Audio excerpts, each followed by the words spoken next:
안녕하세요. 김동석입니다. 10월 25일 아침 시황하도록 하겠습니다. 지난주 금요일에 미국 시장은 혼조세를 마감했죠. 다우는 소폭 상승했고 나스닥은 하락해서 마감하는 모습이었습니다.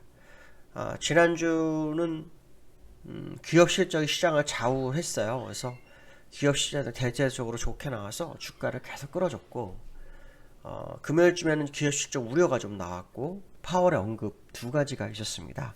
네, 기업 실적의 우려라는 것은 뭐냐면 스냅이라는 회사가 이제 주가가 폭락을 했어요. 이유는 애플의 사생활 보호 규정의 변화로 인해서 이제 회사가 광고 수익이 타격을 입을 수 있다라는 이유였고요. 26% 정도 폭락을 했습니다. 그러면서 기술주에 대한 불안감 이런 것들이 시장에 화두가 됐고요. 그 와중에 테슬라는 910불까지 올라서는 모습을 보이면서 천슬라에 다가가고 있는 상황이다 이렇게 보시면 될 것 같고요. 두 번째 이슈는 제롬 파월의 이슈가 있었어요. 제롬 파월이 사실은 주가가 하락할 때마다 인플레이션으로 인해서 주가가 하락할 때마다 인플레이션은 일시적이다라는 용어를 계속 사용했었죠. 일시적으로 사용했는데 지금에 와서는 이 제롬 파월이 인플레이션이 일시적이지 아닐 수 있다라는 언급을 합니다. 공급망 제약과 높은 인플레이션이 그러니까 지금까지 어떤 예상했던 것보다 더 오래 갈 수 있다. 그래서 내년까지 충분히 지속될 것 같다라는 식으로 얘기를 했고요. 이거로 인해서 우리의 도구를 사용할 거다. 자꾸 그 금리라는 말을 안 써요. 그렇죠? 도구는 금리밖에 없어요. 금리. 예, 금리. 지난번에도 우리는 수단과 도구를 가지고 있다고 해놓고 결국에 가서는 도구가 금리 인상으로 확인이 됐거든요. 그래서 금리 인상에 대한 부분이죠. 근데 인플레이션이 내년까지 지속되면은 바로 가라앉을까요? 절대 가라앉지 않습니다. 한번 오른 인플레이션은요, 금리 인상 외이 아니고서는 가라앉을 수가 없어요. 그렇기 때문에 금리 인상을 좀 빨리 할 확률을 좀 열어두고 봐야 되겠죠. 시장에서는 일단 내년 7월에 한 60% 이상 확률을 가지고 있는데 저는 7월이 아니라 아마 이 7월이라는 것은 그걸 거예요. 테이퍼링을 마무리하고 바로 금리 인상 수순일 때 7월 정도 보는 것 같고요. 왜냐하면 11월 달에 테이퍼링 할 확률이 높기 때문에 아마 그걸 거예요. 그래서 그렇게 계산하고 있지만 제가 볼 때는 내년 상반기 때 금리 인상 가능성이 굉장히 높습니다. 인플레이션이 그들이 예상했던 거에 2배 정도 되고 있죠. 네, 2배가 넘어가고 있어요. 그래서 잘못 대응하면 굉장히 위험하다. 특히 그 유가 상승 부분이 이제 반영이 돼야 되거든요. 그게 지금 10월 달이에요. 그러니까 11월에 발표되는 소비자 물가 지수가 6%대를 진입하면 이제는 얘기가 달라질 수도 있어요. 그러니까 5%대에다 가둬놨을 때 아마 내년 7월 그 전 요걸 생각하는 것 같고, 만약 6% 넘어가서 한두 번 더 나와버리면 굉장히 위험하죠. 그러니까 지금 유가의 상승이 그거를 불안불안하게 하고 있다 정도로 해석하시면 돼요. 그래서 유가 상승이 만약에 이번 주가 10월 말이잖아요. 왜냐하면 이달 거를 다음 달 발표하기 때문에 10월 말이기 때문에 이번 주에 유가가 급락하지 않나는 아마 유가 상승분이 상당히 반영이 될 거를 예상하고 시장을 보는 게 좋겠다라고 보시면 될 것 같고요. 중요한 것은 뭐냐면 제롬 파월이 이런 발언을 했는데 그 문우신이라고 그 이전에 재무장관은 이런 얘기를 하고 있어요. 금리 인상 빨리 해야 된다. 연준이나 재무부에서 이 물가를 정확하게 산정 못한다. 이런 얘기도 있었어요. 그러니까 지금 시장은 인플레이션이 되게 중요한데 자꾸 눈으로 가리고 있어요. 이유는 모르겠어요. 물량을 털 기회를 갖는 건지 자기 우호세력들이 나갈 기회를 주는 건지는 모르겠지만 뭔가 잘못된 것 같다. 이런 말씀을 좀 드리고 싶고요.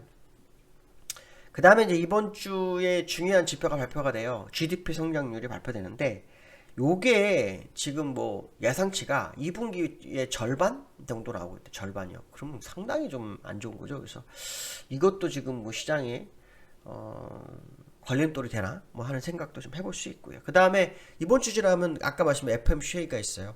이번 주 지나면 11월 2일, 3일 그 다음 주 화수에 그 FOMC 회의가 있어요. 아마 여기서 테이퍼링 결정 가능성 있겠죠. 그러니까 지금 이제 시장은 유동성 회수의 국면으로 접어드는 단계에 들어간 거다라고 본다면 그동안 실적으로 주가를 끌어올린 거는 막바지 상승이었을 확률도 여러 거 두고 보시는 게 좋지 않겠나라는 생각을 해봐야 될 것 같아요.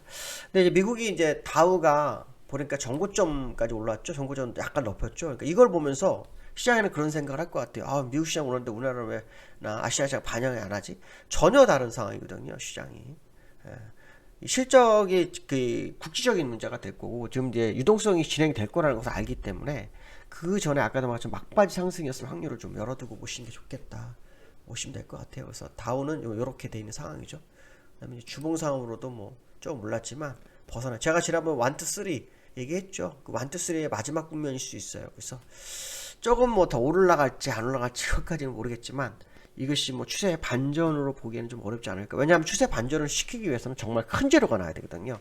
실적 재료가 이렇게 나와서 뭐 이제 실적이 거의 마무리돼 가잖아요. 우리나라는 어닝 시즌이 시작되지만 미국은 이제 끝나가는 과정으로 가고 있기 때문에 이게 이제 시장에 뭐 얼마나 더 반영을 할지는 좀 더 지켜봐야 되지 않을까 이렇게 말씀드리고 싶습니다. 자, 두 번째로는요. 기관의 죄송합니다. 기관 외국인과의 수급 흐름 이렇게 썼는데 제가 잘못 썼네요. 죄송합니다. 외국인과 기관의 수급 흐름이 되게 중요합니다. 이게 무슨 말이냐면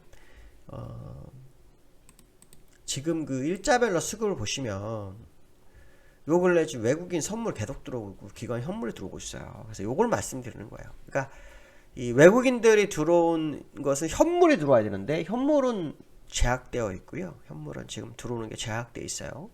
근데 이제 그러니까 이 선물하고 기관 현물, 외국인 선물과 기관 현물이 들어오는데 이 외국인들이 들어온 것이 진짜 외국인이 아니냐, 이것도 되게 중요하죠. 왜냐하면 지난번 만기 때 이 외국인들 선물이 들어와서 기관이 완성을 하기가 좋아졌거든요. 그러면 기관 편이지 외국인 편이 아니거든요. 그러니까 저희 외국이니까 그 부분에 있어서 우리는 고민을 좀 해봐야 되는 상황이에요. 그래서 이 외국인하고 기관이 이번 주에도 영향을 미치는데 지난주에도 영향을 미쳤어요. 지난주에도 외국인 기관이 들어왔는데 주가를 못 갔거든요. 그래서 코스피 차트를 좀 보시면 코스피 차트를 보시면은 더 못 갔어요. 그죠? 못 간 모습이었기 때문에 이번 주의 흐름을 우리가 조금 확인해 볼 필요성이 있다라고 말씀을 좀 드리고 싶습니다. 그래서 이번 주에 어떤 수급적인 동향에서 기관의 현물과 외국인 선물이 나가는지 추가로 들어와서 방향을 설정해 주는지 요거를 한번 지켜볼 필요성 있는 상황이다라고 보시면 될 것 같고요. 그 다음에 증시 약세장 진입, 안전자산 갈아타야. 이게 이제 시장에 어디 뉴스에 나오더라고요. 이거는 생각을 정말 많이 해야 되는 거거든요. 근데 그 한 예로 그 증권사에서 하단선을 점점 낮추고 있어요. 이게 이제 중요하죠. 근데 이제 미국 시장 아까도 말했는데 미국 시장은 올라왔는데 우리나라는 안 올라오잖아. 이유가 간단해요. 첫 번째 뭐냐, 우리나라는 1월부터 조정을 오는데 미국은요 5월부터 조정했어요. 5월부터 5월, 그쵸? 5월 여기로부터 5월인 거고요. 5월이고 여기는까지 8월이에요. 그러니까 얼마 안 된 거고요. 우리나라는 장기간 벌써 물량을 많이 변화를 줬던 시점이에요. 그러고 난 다음 우리나라 1월이잖아요. 1월부터 시작고요. 그래서 그 상황이고 우리나라는 또 하나는 뭐냐면 미국보다 금리 인상 먼저 했어요. 그러니까 다 상황이 너무 다르다. 상황이 너무 다르다라는 겁니다. 그래서 지난번 삼성전자가 실적 엄청 좋게 발표했는데도 불구하고 시장에 영향을 못 미쳤거든요. 이런 부분도 보면 우리나라 시장은 먼저 갈 수 있는, 먼저 움직이는 그런 상황이다 이렇게 보시면 될 것 같고 조만간 미국과 커플링이 되지 않을까 판단하고 있습니다. 그리고 난 다음에 또 방향성을 주겠죠. 이런 거 생각해야 될 필요성이 있고요. 어저께 이 뉴스 중에 그런 뉴스가 슬쩍 나왔다가 이제 약간 숨어버렸는데 이제 그 북한발 리스크, 김여정이 김정은을 사살했, 축출했다, 그런 얘기도 나오는데 미국에서는 그런 뉴스가 나왔고 우리나라 국정원에서 아니라고 하는데 진위는 모르겠어요. 답은 모르겠지만 일단 그 부분이 우리나라 시장에 오늘 영향을 미칠지는 모르겠어요. 그렇지만 항상 우리나라는 지정학적 리스크에 항상 노출되어 있기 때문에 또 이게 시장에 영향을 미치는지도 오늘 하루 확인해 볼 필요성이 있다 이렇게 말씀드리고 싶습니다. 한 주가 또 시작이 됩니다. 이번 주는 월봉을 만들기도 하죠. 그 다음에 11월로 넘어가기도 합니다. 근데 이달에 되게 중요한 건 뭐냐면 원달러 하나는 더 확인 더 해야 될 것 같습니다. 원달러 월봉상으로 보시면 지금 이 모습이에요. 그래서 제가 볼 때는 이 일주일 동안에 이 캔들의 모습이 시장의 방향성에 상당한 영향을 좀 미칠 수 있다라는 생각을 해봐야 되지 않을까 이렇게 말씀드릴 수 있을 것 같습니다. 자, 오늘 여기까지 하겠습니다. 감사합니다.